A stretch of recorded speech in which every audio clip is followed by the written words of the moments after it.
Uh, a table of the lufki that became reduced or overlaid with marble and space remained on them for placing cups, they are tummy. Rabbi Yehuda says only if they remain space for placing pieces of food. A table that has one of its legs removed is tahor. If a second leg was removed, it's tahor. If a third leg was removed, it is tummy when one has intent for it. Rabbi Yossi says no intent is necessary, and the same is true for the lufki. A bench that has one of its ends removed is tahor. If the second end was removed, it is tahor. If it has a height of one handbreadth, it is tamei, and a footstool that has one of its ends removed is tamei, and the same is true for the stool in front of the kedera. Okay. Okay. Well, kisei shel kala. Okay, so that's the diagram that we saw before. It just gives you a visualization of what it looks like. It's a fancy bridal chair meant to look good. Yeah. And that's the important thing, is that it's meant to look chashuv, and so that the color can sit on it and look like she's really the queen. Okay. So if its panels were removed, say, look, it's still a chair. The fancy looking panels are gone, but it's still, somebody could still sit on it. As Hillel Matarin, they say this is no longer a kli. It's not. Its intention is for a kala to sit on it, not for any stum person. It's a very specific usage, say Beis Hillel, and therefore, once it is no longer suitable for the kala to sit on, you need a specific designation to say, okay, this is now back to a regular chair. It's like having, in our modern day analogy, it could be like the bris chair, right? You've got that big fancy chair over there, like. Nobody's going to go and sit on that, if they're not the sandik. When I first saw that chair in the diagram, that's what it looked like to me. Yeah. Right. So basically, you could probably apply the same principle to that. That Shammai would say, look, okay, so it doesn't look as good as it did, and you probably wouldn't use it for a bris, but a person could still sit on it. And basically, I'll say it's a bris chair. It's not. Nobody's going to sit on the thing in normal usage unless you specifically designate it and like put it next to your bar counter because it's nice and high and stuff like that. Okay.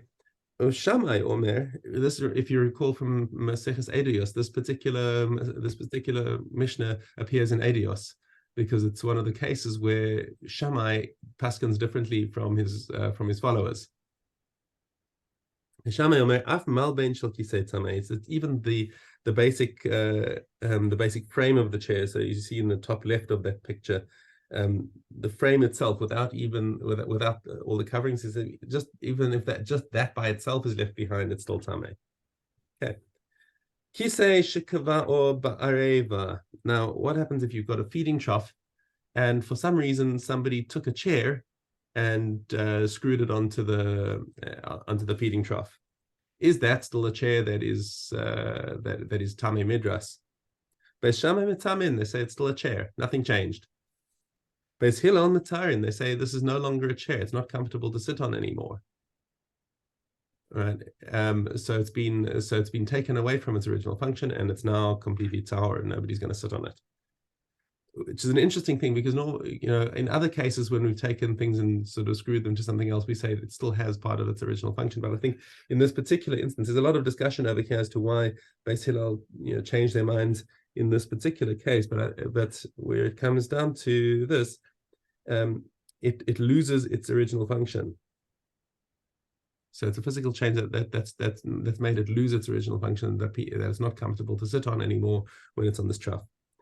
Okay, Shammai Omer, and we mentioned again where Shammai differs from his own followers. Shammai Omer af ha'asoiba.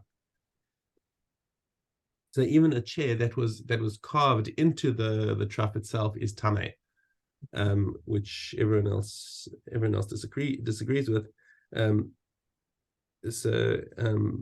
Beis Shammai and Beis Hillel say that such a seat is considered part of the trough and is therefore impervious to midras tumah, since it came into existence as part of the trough and never had any designation as an independent entity. Okay, and the halacha in both of these cases is like Beis Hillel. Okay. Mishna hey, kisei shelo hayu chipuyav yotzin.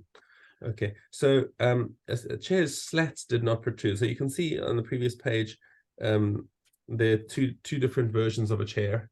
One Right. with slats that protrude and one with slats that don't protrude.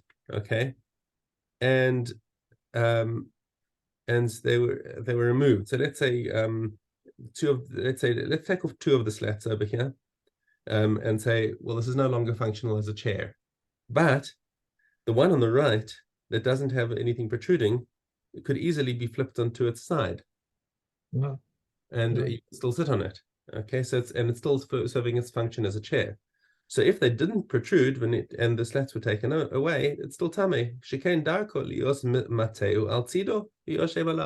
Because that's a normal thing to turn it on its side. It's it's just a cubical thing that okay, so the one where it normally sit on gets broken, so you just flip it over on the side. It's still doing exactly the same thing.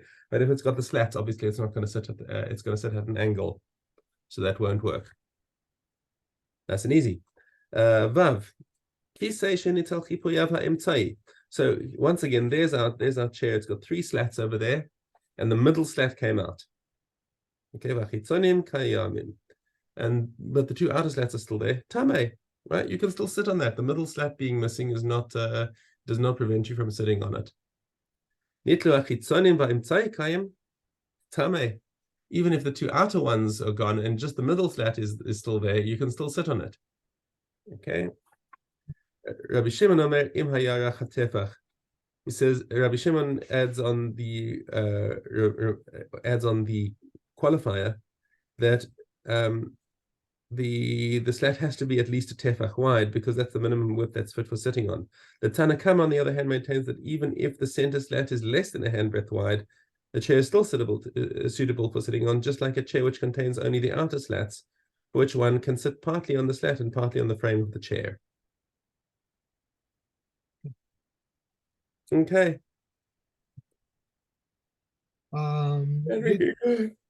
Yes. Yeah. Hazara. Bed of which was stolen, a bed of which half was stolen, or half was lost, or which was divided by brothers, or divided by partners, is tahor. If they put it back together, it's susceptible to tumah from now on. The components of a bed contract tumah as a unit, and they can be purified as a unit. These are the words of Rebbe Eliezer. But the comments say they can contract tumah only as individual parts, and then being purified only as individual parts. One who dissembles a bed in order to immerse it, and one who touches his ropes are tahor. At what point is the rope considered connected to the bed? From when three batim are woven into the bed. And one who touches the rope from the knot and inward is tameh. If he touches the rope from the knot and outward, he's tahor. And regarding the strands of the knot, one who touches the part necessary for the knot is tameh. And how much of the strand is necessary for the knot? Rabbi Yehuda says 3 finger widths. Okay. One more. Right. Regarding the rope that expands from the bed until 5 handbreadths, it is tahor. From 5 until 10 handbreadths, tameh. From 10 handbreadths and beyond, it's tahor. With this rope, they would tie the Pesach offering to the beds and would lower the beds. Okay. Okay. Yud. Regarding one who a tameh may touch, the who has foods and beverages in his mouth, if he inserted his hand into a tahor oven, they render it tameh. But a tahor person who had food and beverages in his mouth and inserted his head into the airspace of a tameh earthenware oven, they rendered tameh. If one was eating a pressed fig with soiled hands and he inserted his hand into his mouth to remove a pebble, remove the tameh. Rabbi Yehuda rules a tahor. Rabbi Yossi says if he turned it over, it's tameh, but if he did not turn it over, it is tahor.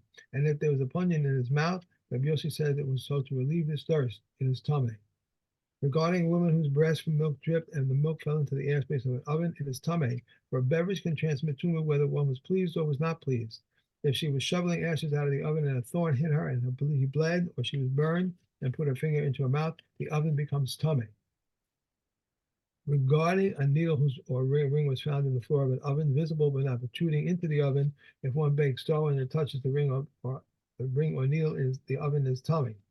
With regard to which kind of dough did they state? Intermediate dough. If they were found in the coating of an oven surrounded by a sealed cover, if they're in a tameh oven, they are tameh, and if they're in a tahor oven, they are tahor. And if they were found in the stopper of a barrel on its side, they are tameh. Opposite its mouth, they are tahor. If they are visible within it but do not protrude into the airspace, they are tahor. And if they were sunken into it and under them was like a garlic peel, they are tahor. Okay. And Arachim. Kestel. Person may declare cherem part of his flock or his cattle, some of his male and female Canaanite slaves, or part of his ancestral land. But if he declared all of them to be cherem, they do not become cherem. These are the words of Rebbe Elazar. Rebbe Elazar ben Azariah said, if one may not declare all his property cherem to the Most High, how much more so must a person spare his property? If someone declares cherem his son or daughter, his Hebrew maidservant or maidservant, he has acquired land, they do not become cherem, because a person cannot render cherem something that is not his. Kohanim and Leviim cannot declare a cherem. These are the words of Rabbi Yehuda. Rabbi Shimon says Kohanim cannot declare a cherem because the cheremim belong to them. However, Leviim can declare a cherem because the cheremim do not belong to them. Rebbe said the view of Yehuda is indicated with respect to real property, as it says, for an internal holding for them, and the view of Reb Shimon with respect to movable property, inasmuch as the cheremim do not belong to them. Cheremim dedicated to the Kohen are not redeemable, but are given to the Kohanim. Yehuda ben Sarah says, unspecified cheremim are for the repairs of the temple, as it says, any cherem is most holy to Hashem.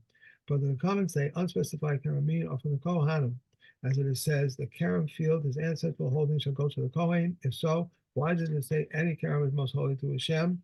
To teach that it takes effect for Kadosh Kadoshim and Kadoshim Keilim. Okay. And Marcos. Okay, you have a base Zion? Yes. In one place, okay. If his sentence was passed, there was no high priest, or one has slain the high priest, or if the high priest was slain, he may not go out from there forever. He may not go out to bear testimony with respect to religious duty, or to bear testimony in a property case, or to bear testimony in a capital case, or even if Israel needs him, or even if the captain of the army of Israel, like Yoab, the son of Tazruiah, he may never go out from there, as it is said, whither he fled, there shall be a dwelling place, there shall be his death, there shall be his burial. As the city grants asylum, so do its limits grant asylum. If a manslayer went beyond the city limit and an avenger of blood found him, Rabbi Yossi Agili says it is the duty of the avenger of blood. It is the duty of the avenger of blood, and all others are allowed. Rabbi Akiva says the avenger of blood is allowed, and all others are not liable for him. A tree which stands inside the city limit and is brought beyond extends beyond the city limit, or it stands outside the city limit and its bow extends within the city limits, everything is decided according to the bows. If he flew within the city itself, he is exiled from quarter to quarter, but a Levite is exiled from city to city. Similarly, if a manslayer was exiled to a city of refuge and the man of the city wanted to honor him, he shall say to them, I am a manslayer. If they said to him, nevertheless, he may accept from them, as it is said, this is the word of the manslayer. They paid Levites higher, so Rabbi Yehuda and Meir says they did not pay them higher, and he returns to the office he has held. So Rabbi Meir, and so says Rabbi Meir. Rabbi Yehuda says he did not return to the office he has held. Gimel Aleph, these are the words who are flogged. One who has relations with his sister, his father's sister, his mother's sister, his wife's sister, his brother's wife, his father's brother's wife, or a man menstruate. A widow to a high priest, a divorcee, or one who performed chalitza to an ordinary priest, a bastard, a nitina to a Jew, or a Jewish to a nitin or a bastard. If a woman or a divorcee, they are liable for her on 2 counts. If a divorcee, on one who performed chalitza, he is liable only on 1 count. Okay. Oh. And Beitza. Okay. Gimel Chet. A person may say to his friend, I fill up this vessel for me, but not with measure. Rabbi Yehuda says if it is a measuring vessel, he may not fill it. May not fill it. It happened that Abba Shaul ben Batnes filled his measures before Yom Tov and gave them to the customs on Yom Tov. Abba Shaul says even during Kol HaMoed he did so for the correctness of the measures. The sages say even on weekdays he did so to drain the measures. A person may go to a shopkeeper with whom he is familiar and say to him, give me a number of eggs or nuts, but this is the mode of a person to carry off in his home.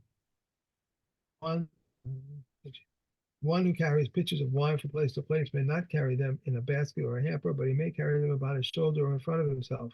Similarly, one who transports straw may not lower the hamper on his back, and he may carry it in his hand. We may begin using a stock of straw, but not wood, which is in the backyard. One more. And many times we may not detach wood from a hut except for what it joins it. We may carry wood in We may carry in wood from a field that which has been gathered, but from an enclosure, even what has been scattered. Which is considered an enclosure, whichever is near to the town. These are the words of Rabbi Yehuda. Rabbi Yossi says, whichever they must enter with a key, even when it is just within the Sabbath boundary. And last, yeah, pay it. It is if a mortally ill person assigns his property in writing and he left any land whatsoever, his gift is valid. If he did not leave his land at all, his gift is not valid. If a person assigns his property in writing to his sons and he assigned to his wife any plot of land, she has lost her ketubah. The abuser says if she accepted, then even though he did not assign to her, she has lost her ketubah.